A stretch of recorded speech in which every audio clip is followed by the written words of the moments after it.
Over the last few years I've made quite a few videos about photography, camera gear, etc, etc.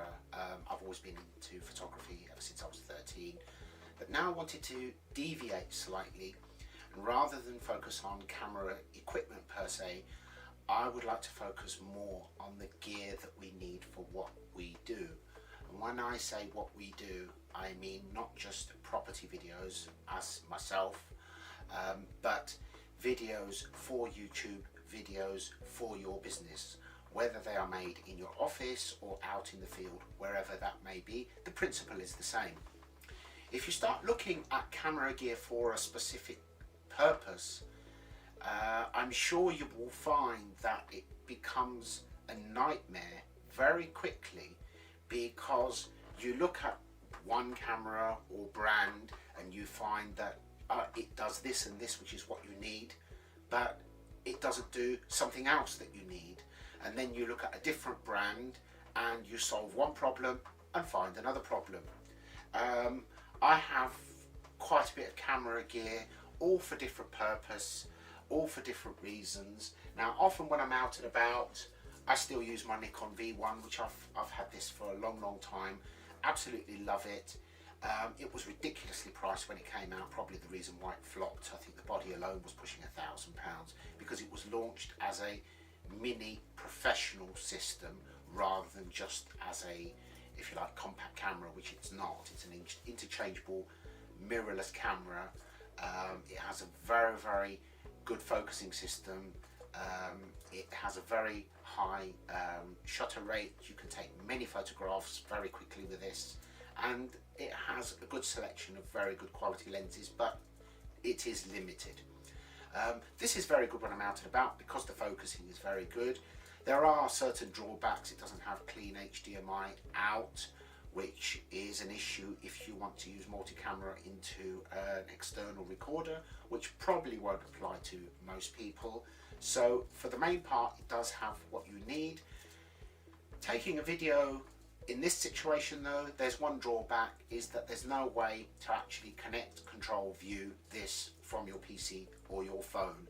So you literally have to set it up, start the video, take a quick test video, check that it's all in frame, and then when you finish you have to take the card out, put it into a card reader, download it to your PC, and so on and so on, which might not sound like such a major task, but when it's something that you're doing repeatedly for videos, it does make hard work of it. Then we've got the Fuji system. I've got the X-T10 and X-T1 currently.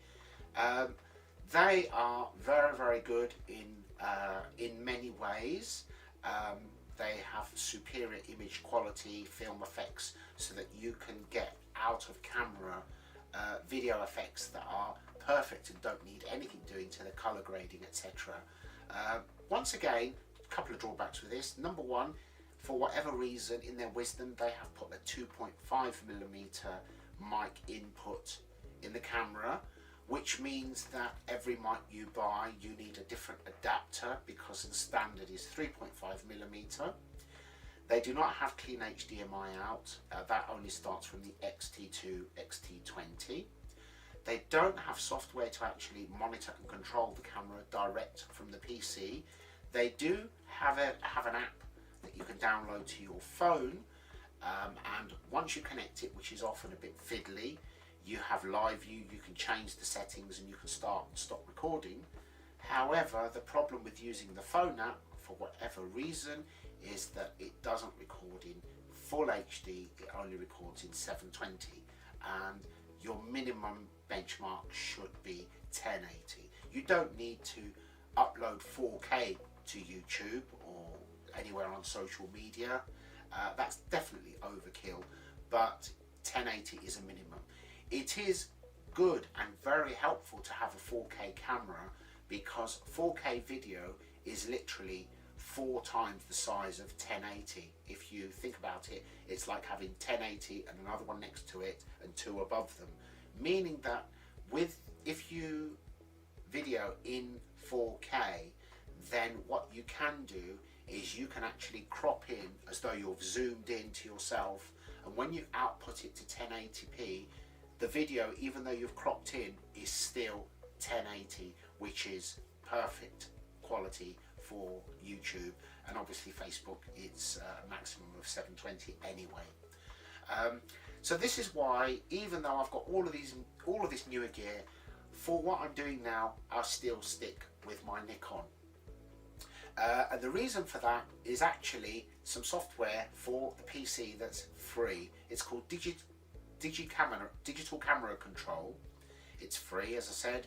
You literally connect the camera to your PC with a USB lead. You don't have to have HDMI out or anything like that. And you can open live view on the app. You can adjust the settings on the camera, the ISO. You can actually select a point and focus on it so that it's perfect. Start record, and when you finish and you stop recording, it instantly downloads it straight to your chosen folder on your PC, ready for editing. When you're making videos continuously, that is worth its weight in gold, because it makes it so much easier to literally turn your camera on, start record, stop record, and it's there.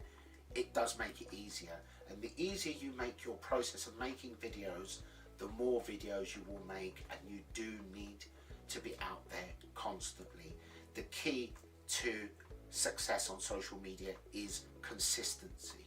It's no good to just post lots and lots of things on one day and then leave it a week. It needs to be every day, and then you grow your brand in your own right. You grow your network, which is your personal business real estate, as well as the effect that it will have on your business.